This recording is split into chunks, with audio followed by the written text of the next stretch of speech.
Welcome to TT-Buddhism, a channel dedicated to sharing the wisdom of Buddhism in a way that is easy to understand and apply to daily life.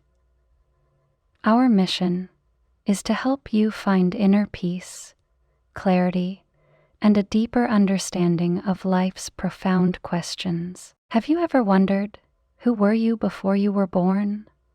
Where did your consciousness come from? Is life a single existence, or is there something beyond? These questions have fascinated humanity for centuries, from ancient philosophers to modern scientists. Some religions believe in a divine creator, while others embrace the idea of reincarnation, where life continues through different forms. Buddhism offers a unique perspective, one that neither relies on a single creator nor suggests that existence arises randomly from nothingness. Instead, the Buddha taught that life is a continuous stream, shaped by past actions, thoughts, and experiences. The cycle of birth, death, and rebirth, known as samsara, is driven by karma, the consequences of our intentions and actions. Understanding where we come from can change the way we live. If life does not simply begin at birth and end at death, then our present actions hold immense significance. Every thought, word, and deed we create leaves an imprint on our journey, shaping our future experiences. In this video, we will explore Buddhist teachings on reincarnation, karma, and the nature of consciousness. By the end, you may discover a new way of looking at life, one that brings greater wisdom, purpose, and peace. Let's begin this journey together. The human search for our origins. From the moment humans developed self-awareness, we have questioned our existence. Where did we come from? What happens before birth and after death? These fundamental questions have shaped religions, philosophies, and scientific explorations throughout history. The search for our origins is not just an intellectual curiosity, it is deeply personal. Understanding where we come from can give us a greater sense of purpose and direction in life. Many cultures have different answers to this question. In Western religions, the belief in a divine creator suggests that life begins at the moment of conception, with the soul being created by God. In contrast, some indigenous traditions believe that before birth, spirits exist in sacred places, waiting for the right time to be born. Hinduism and Buddhism, however, present a different perspective, one that sees life as a continuous stream rather than a singular event. The Buddhist concept of rebirth suggests that consciousness does not simply emerge at birth, but has existed for countless lifetimes, shaped by past actions and experiences. The Buddha himself embarked on a journey to seek the truth about existence. After attaining enlightenment, he realized that life is an unending cycle where beings are continually reborn based on their past actions. He described this endless wandering in samsara, stating that for countless lifetimes he had searched for the force that kept him trapped in this cycle. Eventually, he discovered that the true builder of our existence is our own cravings, attachments, and ignorance. These forces keep us bound to the cycle of birth and rebirth. But why don't we remember our past lives? If we have existed before, why does our memory seem to reset at birth? Buddhism explains that memory is tied to the physical and mental conditions of each life.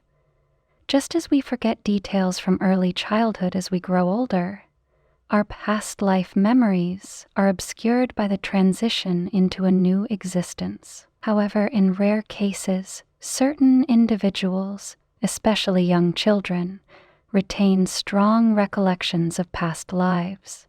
often with verifiable details that they could not have known through ordinary means. The idea that we existed before birth challenges the conventional understanding of identity. If we have lived many lives, then who are we, really? The Buddha taught that our sense of self is not fixed, but constantly changing. We are not the same person we were years ago, nor will we remain the same in the future. Just as a river continuously flows while maintaining its identity as a river, our consciousness moves through different lifetimes, evolving based on our thoughts and actions. Understanding this perspective changes how we view life. If our existence is not confined to a single lifetime, then our present actions have far-reaching consequences. This realization encourages mindfulness, responsibility, and compassion. It also lessens our fear of death, as death is not an end but a transition. In the next section, we will explore compelling evidence that suggests past lives are more than just a spiritual belief. They may be a reality supported by experience and research.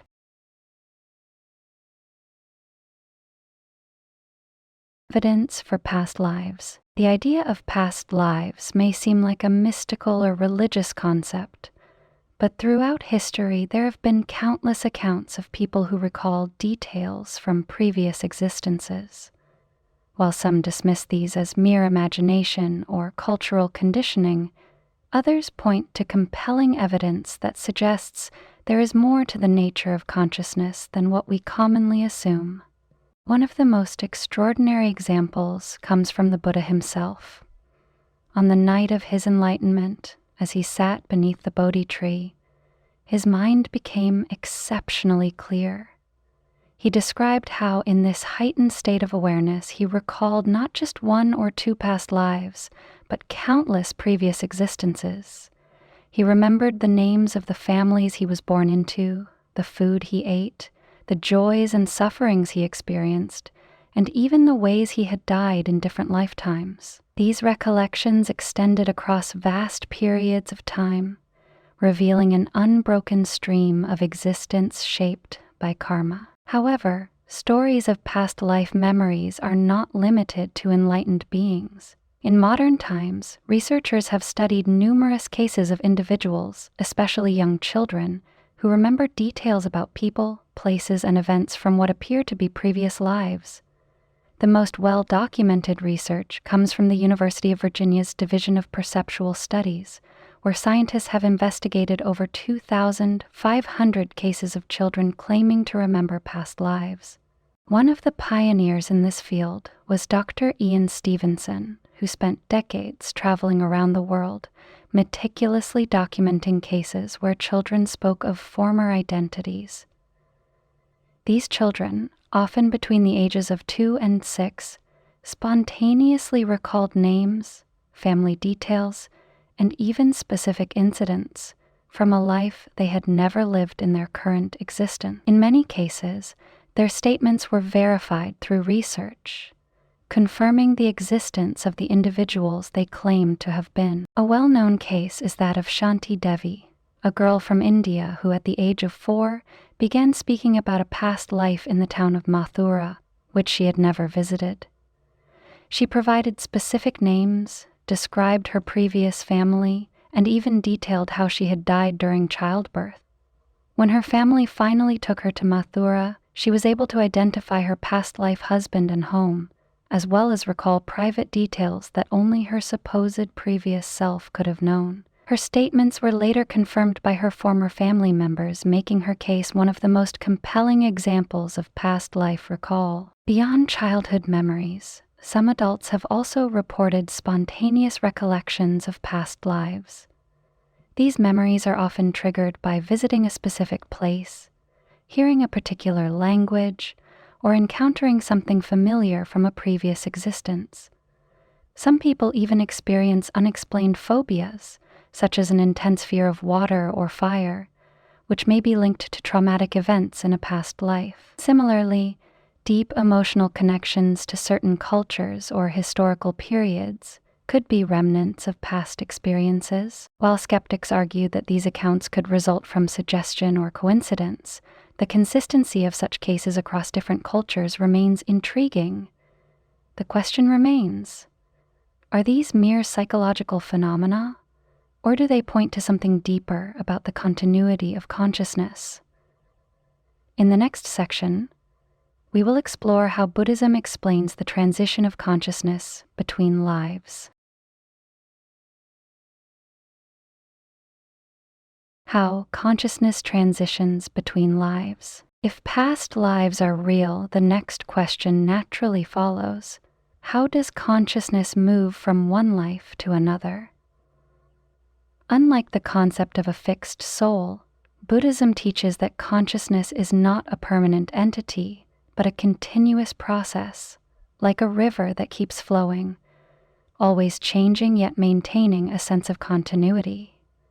Just as our thoughts and emotions evolve within a single lifetime, our consciousness transitions through different existences, shaped by karma and mental formation. In Buddhism, the process of death and rebirth is described as a transformation rather than a simple continuation.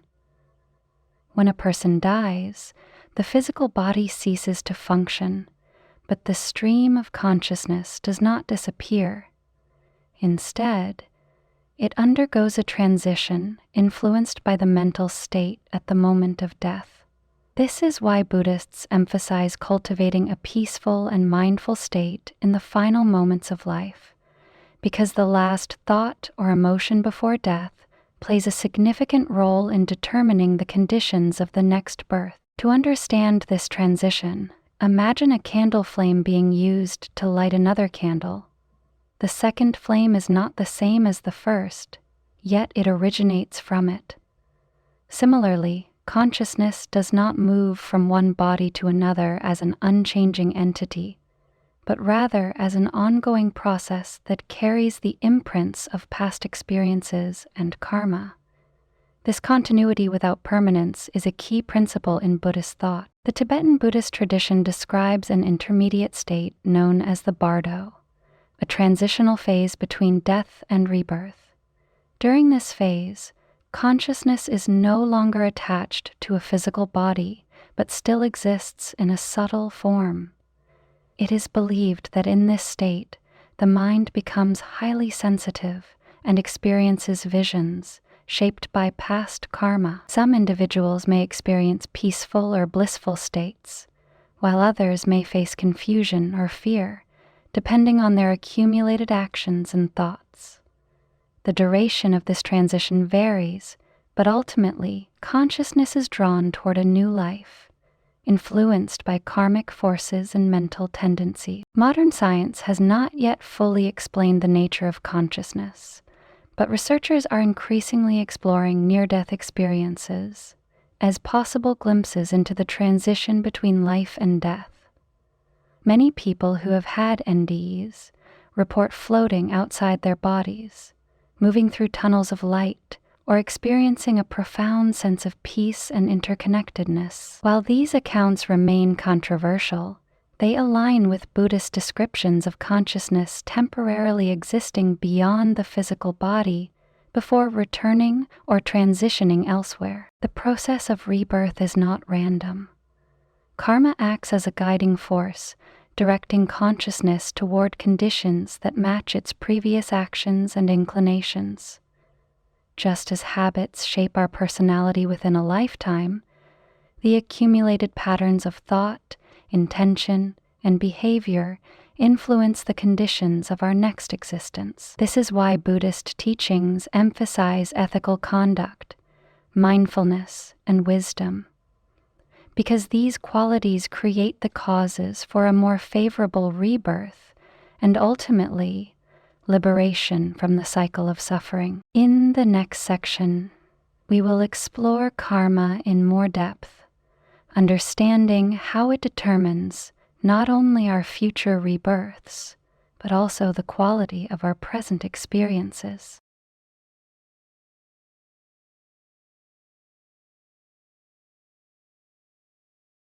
How karma shapes rebirth. If consciousness continues beyond death, what determines where and how we are reborn?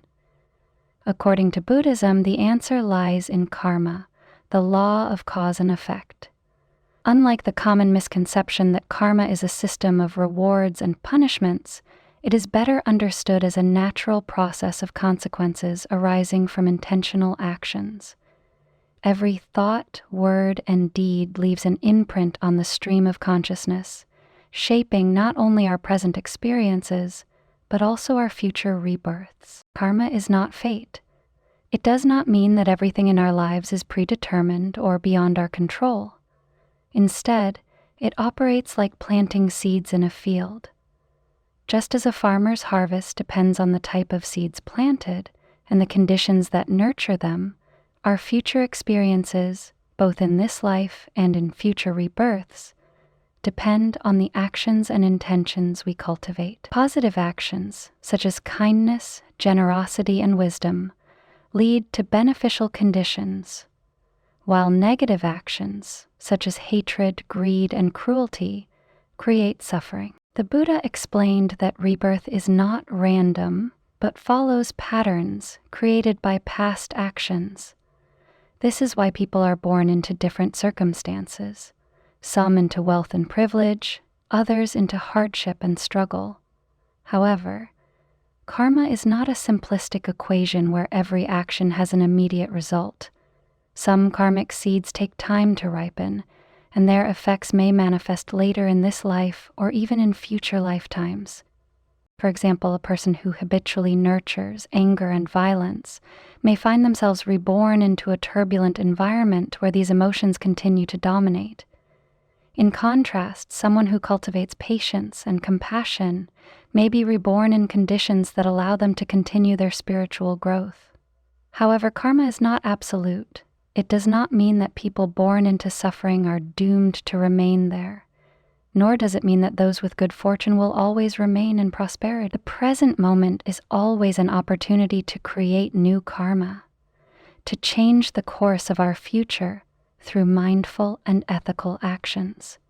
Another important aspect of karma is that it determines not just where we are reborn, but also the tendencies and inclinations we carry into our next life. Just as a musician in one life may have a natural talent for music in the next, or someone with a deep fear of water may have had a past experience of drowning, the habits we develop in one life continue to shape us beyond death.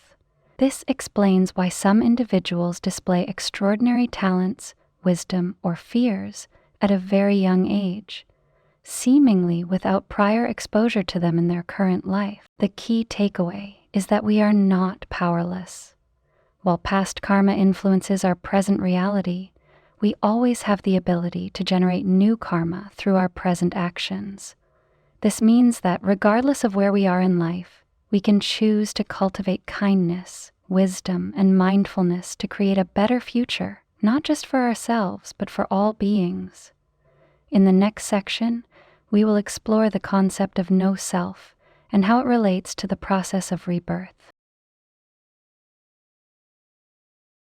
The no-self paradox and rebirth. One of the most profound and challenging concepts in Buddhism is the idea of no self, the teaching that there is no permanent, unchanging identity within us.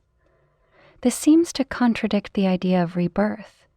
If there is no fixed self, then what exactly is reborn? To understand this, we must look beyond the idea of an individual soul and recognize that what continues is not a self, but a process. Buddhism teaches that what we call the self is actually a collection of constantly changing elements. Our physical body, feelings, perceptions, thoughts, and consciousness. These components, known as aggregates, are in a constant state of flux. Just as a river flows continuously while never remaining the same at any given moment, our existence is a dynamic process rather than a fixed entity. We may feel like the same person throughout our lives, but in reality, we are always changing, physically, emotionally, and mentally. To illustrate this, the Buddha used the analogy of a chariot. A chariot is made up of many parts: wheels, axles, a frame. But when you take it apart, there is no single thing that is truly the chariot. It exists only as a collection of components functioning together. Similarly, when we examine ourselves, we find no single permanent self beyond the combination of our body and mind. If there is no self, then how does rebirth happen? The key is to understand that rebirth is not about a soul transferring from one body to another, but rather about the continuity of causes and conditions. Think of it like a flame lighting another candle. The new flame is not the same as the original, yet it would not have existed without it. In the same way, our consciousness in a new life is neither identical to nor separate from our consciousness in the previous one. It is simply a continuation of the karmic process. This concept is also similar to the ship of Theseus, a philosophical thought experiment that asks, if you replace every part of a ship one by one over time, is it still the same ship? From a conventional perspective, we say yes because it has continuity. However, from an ultimate perspective, there is no single unchanged essence. It is a process of constant renewal. The same applies to our existence. This understanding of no self brings profound liberation. If we are not fixed beings, then we are not trapped by our past identities or mistakes. We can change, evolve, and grow. It also means that suffering is not an unchangeable fate, but a condition we can transform through wisdom and compassion. Recognizing that we are not separate, permanent entities, but interconnected processes, helps cultivate kindness and reduces attachment to ego. So rather than asking, "Who am I?" Buddhism encourages us to ask, "What am I becoming?" Our actions, thoughts, and intentions shape not only our current experience, but also the conditions for future rebirths. In the next section, we will explore how science is beginning to uncover insights that align with ancient Buddhist wisdom about consciousness and reality.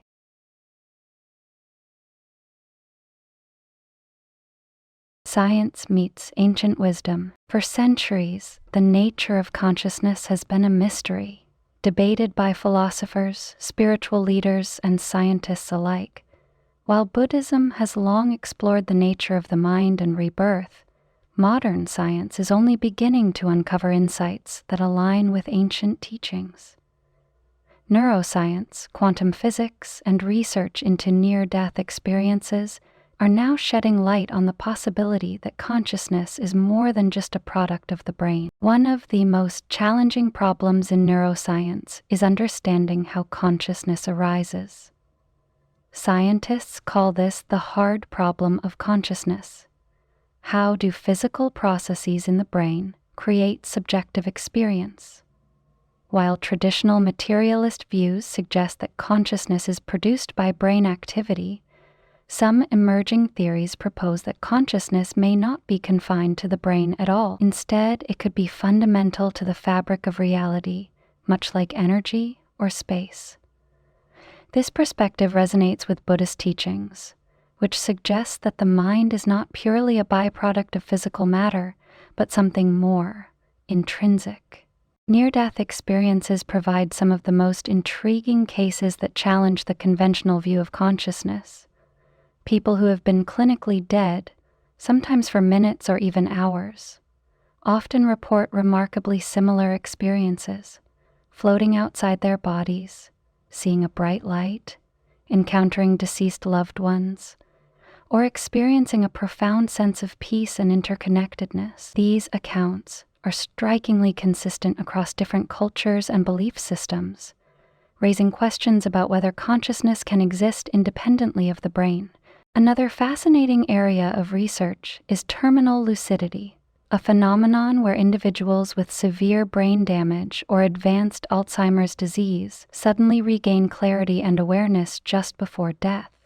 In some cases, patients who had lost the ability to communicate or recognize loved ones for years suddenly become lucid, expressing final thoughts before passing away.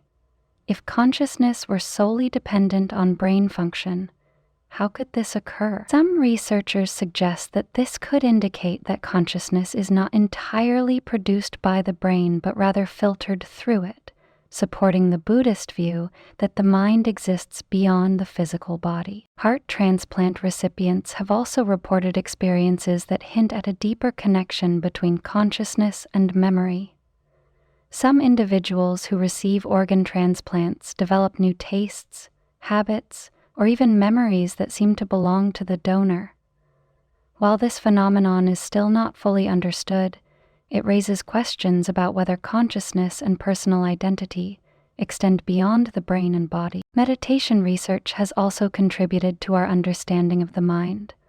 Neuroscientists have found that long-term meditation practitioners exhibit significant changes in brain structure and function. Studies show that meditation increases gray matter in regions associated with attention, emotional regulation, and self-awareness, supporting the idea that consciousness can be trained and refined. This aligns with Buddhist teachings that suggest meditation is not just a relaxation technique, but a method for transforming the mind and understanding deeper realities. As science continues to explore the nature of consciousness, it is beginning to reveal patterns that mirror Buddhist insights from thousands of years ago. The intersection of ancient wisdom and modern research offers a fascinating glimpse into the possibility that consciousness is not bound by physical death, but part of a greater, interconnected reality. In the next section, we will explore how understanding rebirth can change the way we live and approach life's challenges.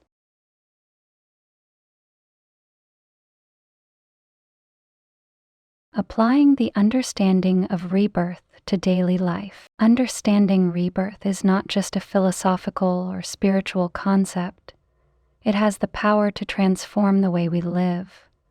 If we recognize that life is not limited to a single existence, our perspective on challenges, relationships, and personal growth shifts dramatically.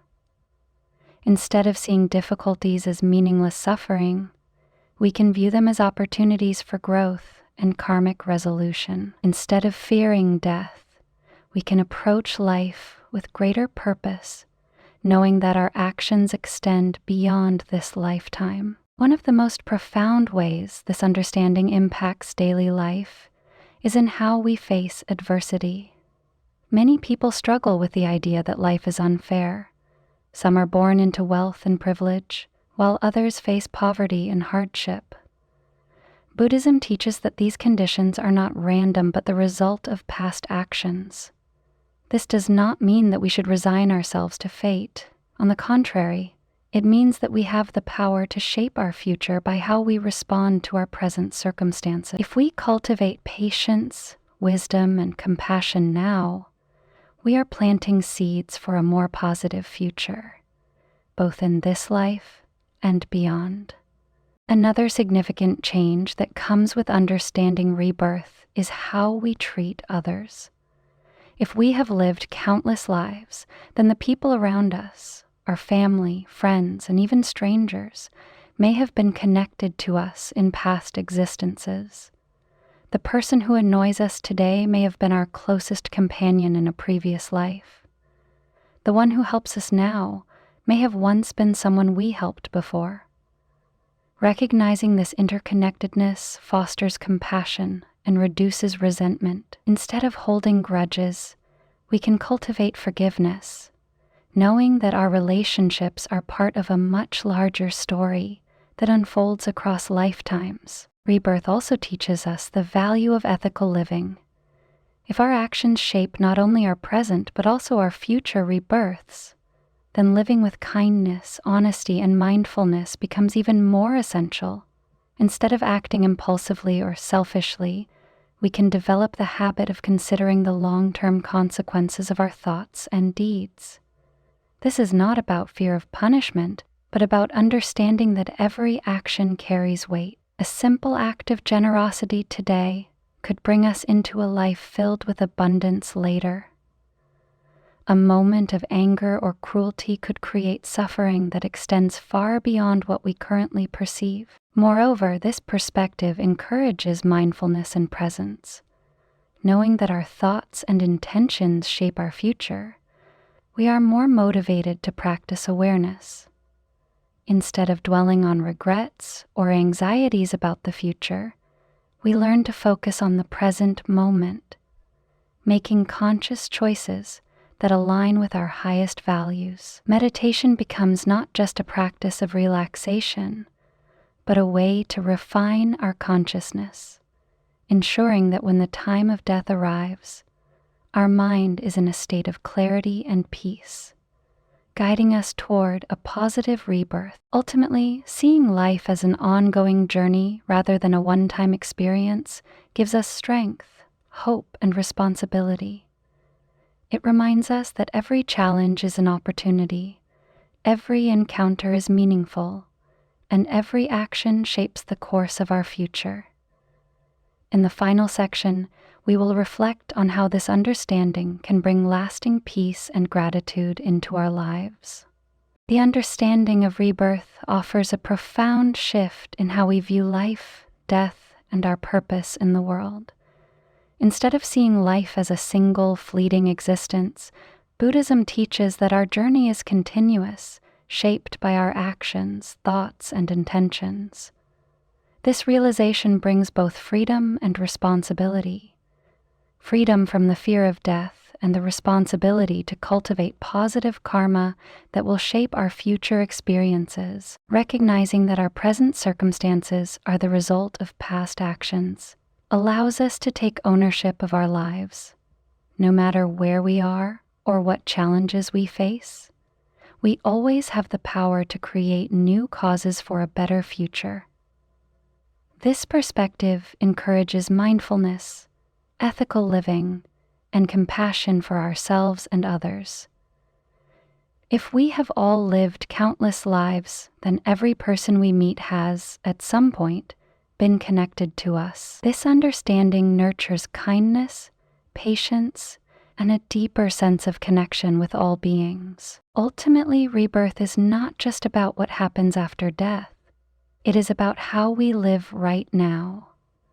By applying these teachings, we can approach life with greater wisdom, making conscious choices that lead to inner peace and fulfillment.